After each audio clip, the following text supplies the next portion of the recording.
Harriet Prior of the Anfield Wrap. Harriet, good morning to you. How are you? Morning, good, thank you. How are you? What's behind the change in formation that Jurgen Klopp has gone for, do you think? Yeah, it's a really interesting one because the problem a lot of the season has been that we're conceding a lot of goals. So I think a lot of people were surprised to see him put another attacker in the mix when actually we felt like we need to shore up the defence. But wow, it worked really well. I think he just wanted to find a way to break through defensive lines a bit more and to play a bit more fluidly, because it looked a little bit like we were losing control in a lot of games. We didn't know exactly where the players should be. And I think that formation just gave everyone a bit more of a fluid positional flexibility and allowed them to go forward a bit better as well. So I liked it. It sort of shifted between a 4-4-2 to a 4-2-3-1, and I like the change in formation. And it obviously paid its dividends last night, and Klopp would have been really happy with it. Had there been any sign this was coming? Not really, no. To be honest, though, he hasn't had all the attackers available. Jota was out with injury. Nunez had a three-match ban. There was various different injury problems in that attacking line. So maybe this is what Klopp wanted to go with all along, but just hasn't had the personnel to do it. But I like that he sort of took the initiative to make a change when a lot of managers sort of kept just trying to do the same thing, and it clearly wasn't working. So maybe we'll see that more going forward. Is it in any way involved in the pressing that they're trying to do, that actually having an extra forward allows them to be more aggressive with that press and more meaningful with the press? Yeah, absolutely. I think the defenders were coming under a lot of heat in the last few games for not defending well, but actually that all does start from the front and starts from the attackers with that high press, and some of them weren't doing their jobs in previous games. So I think having that another attacker higher up the pitch and putting the pressure on the ball really high up the pitch meant that Rangers actually didn't get much of the ball in really threatening areas, and it worked really well. And a lot of our good attacking play came from winning the ball high up the pitch and playing the ball in. So yeah, it was impressive. It's Darwin Nunez. You mentioned him already there, Harriet, but kind of mixed reactions to his season, to his start to his Liverpool tenure. But I mean, last night he showed signs. He can get on the ball. He can get into good spaces and create chances. But still just needs those goals to get the confidence back. Yeah, absolutely. I think Klopp's been really clear the whole way through that it's going to take him a lot of time to adapt, and he's played in a really different style of team and a different league as well. So although if someone like Haaland's come over and found it quite easy, it's going to take Nunez a little bit longer. But I was impressed with his performance last night, definitely. And like you mentioned, he obviously didn't get the goal, but he had some really good opportunities, created some really good chances. And I think the way that you can see that he's trying to link up with Trent, trying to link up with Salah was really impressive. So I think as those relationships form more and more and they sort of try and find the spaces each other in, it will just grow more and more. So yeah, I was definitely impressed. Those defensive frailties you mentioned as well, and we've kind of spoken about it already on the show this morning, Harriet, about Trent Alexander-Arnold's defensive frailties seem to have disappeared and have vanished according to the back papers because of the free kick. I'm sure it's still a concern for Liverpool fans, but maybe this new formation will suit him better, and kind of, as you say, attackers defending from the front, maybe doing some of the dog work for him further up the pitch. Yeah, it's interesting you say that, because I think a lot of the past seasons, no one's really spoken too much about his defensive frailties because he does provide such a spark going forward. But this season, he hasn't been doing that as much either. So he hasn't been creating assists or scoring as many goals. And I think so people have been talking about his defensive frailties more when actually, probably levels been similar throughout. But there definitely was holes in the defence. And I think a couple of the goals in recent weeks, you can pinpoint to Trent not doing his job properly, but you can't make one player a scapegoat. But definitely, I thought he was better positionally last night. I think against Brighton, he drifted a little bit too far into midfield and looked a little bit lost at times. So just keeping him out on that right flank and playing that proper fullback position, which allowed him to go forward, but also allowed him to track back easier, really benefited his game. It's been a perfect sample of how the season has gone so far, where there's the topsy-turvy 3-3 at the weekend and then a 2-0 last night. So it feels like, okay, problem, diagnose, bit of a response. It's just that there hasn't been any consistency. We haven't seen Liverpool build on a good performance and put it back to back with another one. So is there confidence that the change in formation is enough, or do you still need to see signs of improvement in the form of, say, Virgil, for example, and a couple of other players getting back to the level that was world-class level, essentially, that was allowing them to compete with Manchester City and reach the Champions League finals? Yeah, there definitely has been a lack of consistency. But what I liked last night, which I thought was different, was that it was a really calm performance. I think before, when we felt we're going to come back again, it's been via a last-minute winner against Newcastle and even Ajax, and then a 9-0. You know, we've not really had any 2-0, just settled games and where we feel we can build from. So I feel last night it is a really good starting block. But, you know, Rangers, I think Arsenal are going to be tougher opposition than Rangers were last night, and we've got them to play at the weekend. We've got Manchester City coming up, so they'll be the real test to see how our season can kick on from here. And all the players will constantly be assessing their form. There's not a second that they'll think from last night that all their work is done and dusted. There still clearly is problems that need to be solved and things that they need to work on. So they'll all be keen to do that moving forward. But hopefully that will build a bit of confidence, because I think confidence is something that's really been lacking. I think you could even tell at times last night there is a little bit of confidence that's sort of dropped in the team. So hopefully every single win and every single good performance and individual performance as well will help the players out, and individually their form will just continue to get better, because we know, like you mentioned, Virgil van Dijk is world class, and this is a team not a million miles off the one that nearly won everything last season. So I don't have any doubt they can get back to that level. Why do you think they're not at that level at the moment? It's really difficult to say. I think you can point at so many different things, and a lot of people have talked about a lack of confidence, a hangover from last season, a lack of investment, the fact that individual form just hasn't been good enough, the fact that we've been relying on players that are either too old and too experienced or not experienced enough, and we haven't found that middle ground. It's difficult because I think if you look back to the COVID season when we weren't playing well, you can point to the fact that we lost loads of defenders and we had to come up with solutions. This season it's a little bit harder to pinpoint exactly what's going on. Probably a combination of all of the things I just spoke about: starting slow, not having the same level of intensity as we'd expect. So I think probably a combination of them all. And Klopp said in his pre-match press conference before Rangers, everything needs to be better. And that's probably what's quite difficult. You have 2 days in training to turn everything around, but hopefully things are now moving in the right direction.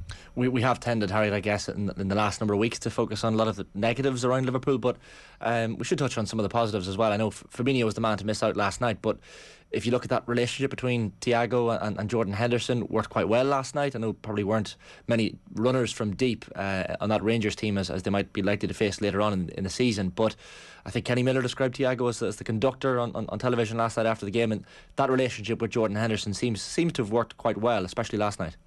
Yeah, I really liked them playing a sort of two together. I thought it worked really well, with Henderson dropping a little bit deeper and covering, and then Thiago having the freedom to move forward and push on. His vision, you call him, he constructs everything on that pitch. His vision, the way he passes the ball, the things he sees that you can't even see in the stands when you have the benefit of looking from higher up. He's just really, really clever player. And I think at Brighton he didn't have his best performance, so he'd have been really keen to come back and make sure he can prove that how key he is to this Liverpool side. And last night he showed just that with a really solid performance, and definitely his relationship with Henderson just continues to build. It's just the issue that he isn't fit all the time, so how do we find solutions when Thiago's not available and not in the team, and got to be really careful not to overplay him as well. But having him back is always a huge positive. And interesting, he didn't play Fabinho last night. He was dropped to the bench from the start. I think he probably needed a little bit of a rest, mentally and physically a bit fatigued. So I liked that he took the chance playing that two in midfield and thought it worked well. And Thiago is a special player for sure. We should say defensively, I suppose, as well, Ibrahima Konate and Calvin Ramsey returning to training this week as well, which is hugely positive for Jurgen Klopp to kind of have that little bit of strength and depth where needed. I know Joe Gomez is still there to stand in for Trent. Gomez has had a bit of a hard time as well when he's played, but at least there are signs that Liverpool are getting some men back, and you need that strength and depth across the next couple of weeks. Yeah, there were definitely times in the start of the season when you looked at the substitutes bench and there was just nothing to bring on that would make a real difference or a real impact. And Gomez did have a few difficult games, but there was no one else to step in for him. So definitely really positive that Konate is back, that Ramsey's back in training, that slowly but surely the squad depth is starting to build again, because that's what saw us do so well last season, the fact we had such a depth in the squad and we were able to bring in so many different players and give players a rest. And look, it's not long now until the World Cup, but it's such a busy period before then. So every single one of those players, whether they're involved consistently in the starting 11 or not, is going to be called upon at some point, and it's better to have all of them fit. So hopefully we can keep bringing players back and keep the ones that are fit and stay that way. Nice handy run of fixtures over the next 11 days. It's Arsenal away, it's Rangers away, and then it's Man City at Anfield. Yeah, it's not the not the easiest run, is it? But I think it will be, it'll be enjoyable, and I'm really looking forward to having City at Anfield. I think it will be a really good test. And Arsenal at the weekend, they're on a really good spell of form at the moment. So how will they come up against Liverpool? We tend to do really well against them and get a good result. Will that be the same at the weekend? We'll see. And then Rangers away, thrown in the middle there, so that will be another exciting game. The atmosphere was good last night, and I expect it to be like that next week when we return to Rangers as well. I didn't see any of the post-match press conference. Did he get asked if the 4-2-3-1 is the way of the future, or was that a horses for courses selection last night? They'd done a bit of analysis on Rangers and decided, actually, I want to put all my best attacking players out here and try and get this game killed off early. Or is it likely that he'll go up against Arsenal with the same formation? Yeah, it's really interesting. I haven't heard Klopp speak yet, but I think Trent said that it made it easier to play with that formation. So I wonder if they will have that conversation about whether that is best moving forward. It's unexpected is what I'll say. I think Rangers will have expected to come up against a 4-3-3, will have prepared to play like that. And now moving into the weekend, Arsenal will have to be thinking, okay, what formation are they going to play? And they'll have to sort of adapt their game accordingly. And that's going to be a bit more difficult. The fact that we are that little bit more unpredictable can only benefit us. So I think we might see a bit of a combination between the two moving forward, depending on the opposition and the threats that they pose. But I'd love to see it against Arsenal. I just think it allowed us to create so many more chances. And also we were really good going back. And when we needed to, we had 4 effectively midfielders dropping back to defend. So, yeah, it'll be interesting to hear what Klopp said. I've not listened to it quite yet either, so I'll listen to it this morning and see. But I doubt he'll have given too much away. He likes to keep his cards a bit close to his chest. You mentioned Trent's post-match interview there, Harriet, and interested to gather your views on what Liverpool fans make of Gareth Southgate's spurning, I guess, of Trent from the squad. Like, is it something Liverpool fans are taking personally, like that their boy can't get into the England squad, or is it a case of, well, you know what, maybe if he doesn't make the squad, he can fully focus on Liverpool this season, or what's the take on it? I think the take is mainly that we'll support Trent in whatever happens, and we obviously think that he should be part of that England squad, and we can all see week in, week out, we get to witness, and we're lucky enough to witness the amazing talent that he is. He's had a few difficult weeks, and I think that the pressure of the conversation around him being in the England squad is obviously really difficult to take, and it would be for any young player, and we forget how young he still is, really, I think, because he's been around for so long in that first team. But he's a Champions League winner, he's a Premier League winner, He's got so much experience. He's so talented. The reality is that the style of play that Southgate, the way he sets up his team, just doesn't quite suit the way that Trent fits in. And I think, it'll be really interesting to see if he is part of that squad. But we obviously all think that he should be. But if he's not, then we won't take it too personally. But we'll just support him and be disappointed for him, of course, but support him through that. From an Irish perspective, right, we're kind of looking on at the TV screens and seeing our own Queefing Kelleher behind Jurgen Klopp last night. Good to see him back from his 3 months out with a groin injury. I know he probably will be fairly limited to appearances. I know Derby next month in the Carabao Cup is probably on his horizon, but a good boost for not only the Republic of Ireland but also Liverpool to have the option there as well. It's really good to have him back. I actually noticed, I wasn't sure when he was going to be back, and I noticed he was on the bench last night. I was really, really happy with that. I think whenever he's come in and whenever Alisson has had an injury or whenever he has been brought in for the cup games, he's been so impressive. So I'm really happy that he's back in and around the squad, and he'll be learning from some of the best in the game. So yeah, definitely think we'll see him against Derby. If not, probably not any sooner than that. But against Derby, he'll have his opportunity and he'll just continue to build on that experience. Yeah, definitely a really exciting goalkeeper for the future, and happy he's back in and around the squad. Just a final one for me, Harriet. I know that there was a bit of talk in the papers last couple of days about the Jurgen Klopp mural being defaced in the Randolph Street area. I think it was of the city. Is there much talk of that, or I think it was blue paint? We were kind of talking about it briefly. It might have been Everton, but actually maybe Rangers makes more sense. Yeah, maybe either one makes sense, I guess. But was there much talk of this in the city?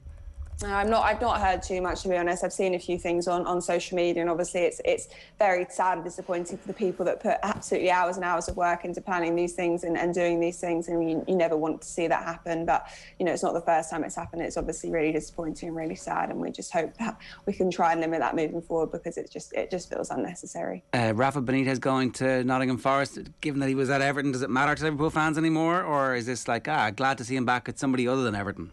I heard this last night. It came as a bit of a surprise. I mean, yeah, I think we wish Rafa the best. I think it's clear his time at Everton didn't come to the best end, and he probably realised that maybe wasn't the best move for him, and he couldn't do everything he wanted. But if he goes to Nottingham Forest, look, we'll wish him all the best. I'm sure he'll enjoy his return trips to Anfield if they come. In short, you guys are optimistic that a corner has been turned.